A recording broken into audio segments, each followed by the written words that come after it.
राजनीतिक आकाओं की शरण में भ्रष्टाचार के आरोपों से घिरे नगर परिषद के अधिकारी निर्दोष साबित करने के लिए पानी का गिलास हाथ में लेकर खा रहे सौगंध। भविष्य की राजनीति में सिरदर्द बन सकते हैं ये अधिकारी। विजिलेंस की एफआईआर में यदि शिकायतकर्ता के आरोपों को सच माने तो नगर परिषद में खेला जा रहा था भ्रष्टाचार का नंगा नाच। जिस तरह से छुट्टी पर जाकर हुए फरार, अब देखना होगा विजिलेंस कब तक करती है गिरफ्तार। भ्रष्टाचारियों का काल बन रहे हैं प्रदेश के मुखिया मनोहर लाल। 4 दिन पहले ही फरीदाबाद में दिया था नया नारा, भ्रष्टाचार का काल बनेगा मनोहर लाल। नमस्कार, दैनिक साथी में आपका स्वागत है। मैं हूं आपके साथ अमित विश्वकर्मा। रेवाड़ी नगर परिषद में एडी से चोटी तक भ्रष्टाचार का तांडव अगर किसी को देखना है तो वीरवार को विजिलेंस में ईओ अभय सिंह यादव, एमई सोनलाल यादव व जन स्वास्थ्य विभाग में बतौर एसडीओ एमई के पिता के खिलाफ भ्रष्टाचार का मुकदमा का अध्ययन कर ले। मामला एक पिता द्वारा अपने भूखंड की रजिस्ट्री पुत्र के नाम कराने के लिए एनडीसी जारी करने से जुड़ा हुआ है।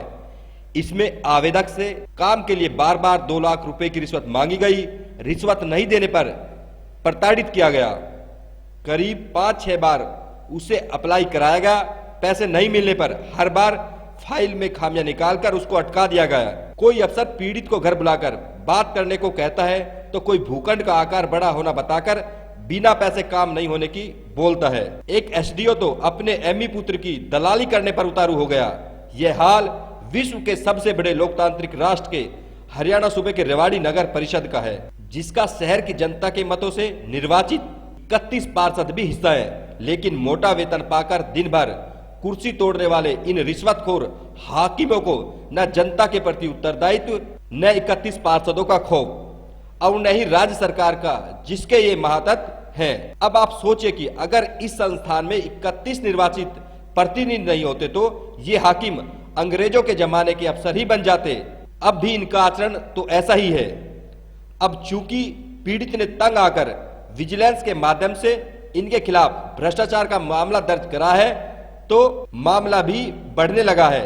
अब अधिकारी भांति भांति के बहाने बनाकर अवकाश लेकर गिरफ्तारी से डर के चलते फरार हो रहे हैं। वे अपने आकाओं की शरण में भटकने को मजबूर हैं। एक सवाल शहर के बासिंदों के मतों से निर्वाचित 31 पार्षदों व उनकी नेता चेयरपर्सन से, क्या इसलिए तुमको चुनकर भेजा गया?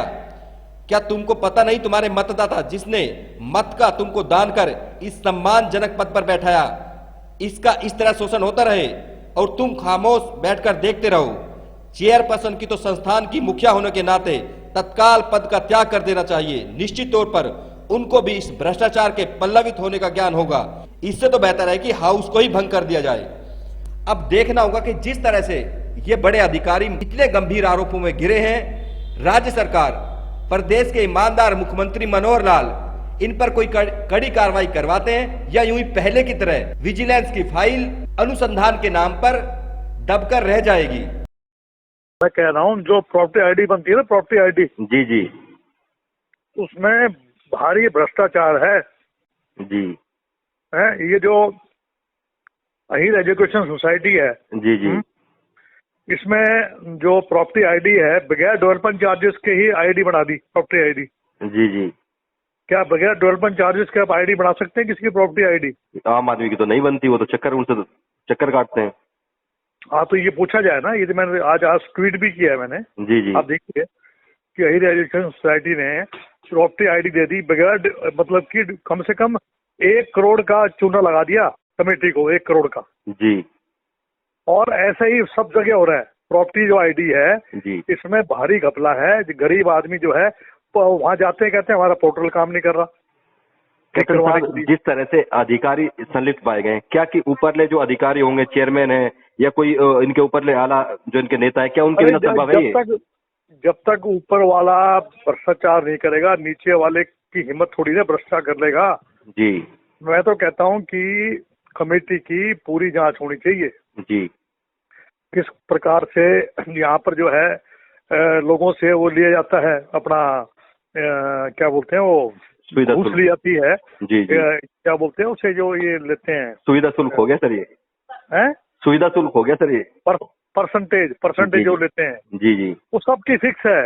जी बुरा हाल है यहाँ, इतना बुरा हाल है। अभी आप देखो, ये जो सड़क थी ना, ये जो अनाज मंडी के साथ जो सड़क बनाई थी बिल्कुल हाउसिंग सर, बोर्ड तक, जी उसकी सारी रोडियां बाहर आ गई। जी उसके लिए अकाउंटेबिलिटी किसकी है? जी जी जी जी। हम्म? तो सर ठीक है ना? आप बतौर आप कांग्रेस के बड़े नेता तो क्या मांग कर, जिस तरह से रेवाड़ी में हो रहा है, क्या भाजपा नेताओं के या फिर यहाँ के जो मंत्री हैं संतरी उनके बिना संभव है सर ये चीजें सब? भाई मैं तो कह रहा हूँ मिली भगत है। जी जी जी नहीं, इसमें तो विधायक और एमएलए का तो कोई रोल है होता नहीं है ना इसमें तो। जी जी जी जी। इसमें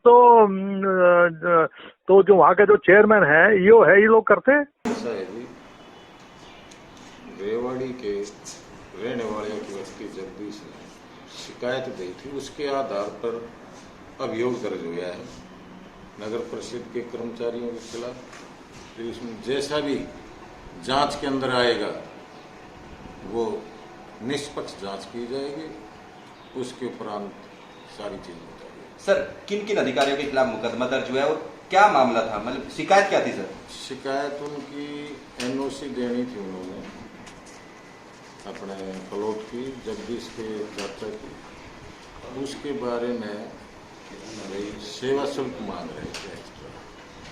तो अभी दरखास्त प्राप्त होने पर उनके केस रजिस्टर कर लिया गया और आगे जैसी अनुसंधान में जो जायज होगा वो नियम अनुसार। जैसे जिस तरह से बड़े अधिकारी एमई एसडीओ के नाम आ रहे हैं, तो फर्दर प्रोसेस क्या होता है? अभी मुकदमा दर्ज जो आपके पास शिकायत आई है, तो फर्दर प्रोसेस क्या होता है कि इसमें कार्रवाई? नहीं, मुकदमा उसके हम नियम अनुसार वो एविडेंस कलेक्ट करने के बाद में जो सबूत आएंगे उस हिसाब से हम। सर जैसे कि शिकायतकर्ता कह रहा है कि उसमें रिकॉर्डिंग भी आपको दी गई है, कुछ क्या रिकॉर्डिंग मिली है आपको? जिस तरह से बता रहे हैं कि लगातार कुछ शहर के लोगों ने भी इसमें शामिल थे, कुछ पूरी तरह से मामला रिकॉर्डिंग के मुताबिक हम उसको कन्वर्सेशन जो करा करके जो सच्चाई सामने आएगी वही कार्रवाई करेंगे। ये मामला एक प्रॉपर्टी आईडी को लेकर 7 दिसंबर को मैंने एक प्रॉपर्टी आईडी लगाई थी और उस मामले में कमेटी वाले 2 लाख रुपए मांग रहे थे। 7 दिसंबर से मैं चक्कर काट रहा हूँ, 4 महीने हो गए लगातार मेरे को परेशान किया जा रहा था। और इसमें एमई ईओ पूरा गिरोह है, एक नेटवर्क है जो इसमें सारे शामिल है। उसको लेकर मेरे से 2 लाख रुपए मांगे। मेरे पास एमई सोहन का भी फ़ोन आया था 14 तारीख को कि भाई तेरे मेरे से आके मिल लेना। मैं कमेटी जाकर उनसे मिला तो उन्होंने कही मेरे से घर आके मिल लेना। मैं जब घर उनके गया तो उन्होंने मेरे से कहा कि भाई एक बार मेरी किसकी एनओसी है? मैंने कि मेरे चाचा जी की एनओसी है जी। तो बोलो इसमें 2 लाख रुपए लगेंगे। भाई मैं करा दूंगा। मैंने कहा सर 2 लाख रुपए तो बहुत ज़्यादा है। उन्होंने कहा भाई ऐसा है, इसमें सारे शामिल है हम, और मेरा काम है 2 लाख रुपए तू मेरी आवाज़ छोटू मणि से मिलवा देना, मैं तेरी ला के दे दूँगा। मैंने रिक्वेस्ट करी छोटू मणि से आके, मैंने कि भाई ऐसे ऐसे मेरा खुद की एनओसी है मेरे चाचा जी की, और उसमें जो भी कम से कम हो सके वो आप करा दो। उसने कही भाई बाबूजी का फ़ोन आया है, वो तो पूरा 2 लाख रुपये मांग रहे हैं। मैंने 1.25 तक भी रिक्वेस्ट करी थी, वो नहीं मांग कर रहे हैं। मैं उसके एमई सोहन के घर गया 50,000 रुपये और लेकर। मैंने कि बाबूजी ऐसे ऐसे 4 महीने हो गए मेरे को चक्कर काटते काटते, इतनी बड़ी वो नहीं है, मेरी खुद की घर की है, कोई गलत काम थोड़ी ना करा रहे हैं, आप 50 और ले लो। बाबूजी बोले नहीं भाई 2 से कम काम नहीं होगा। उसके बाद मैं फिर अगले 17 तारीख को घर गया।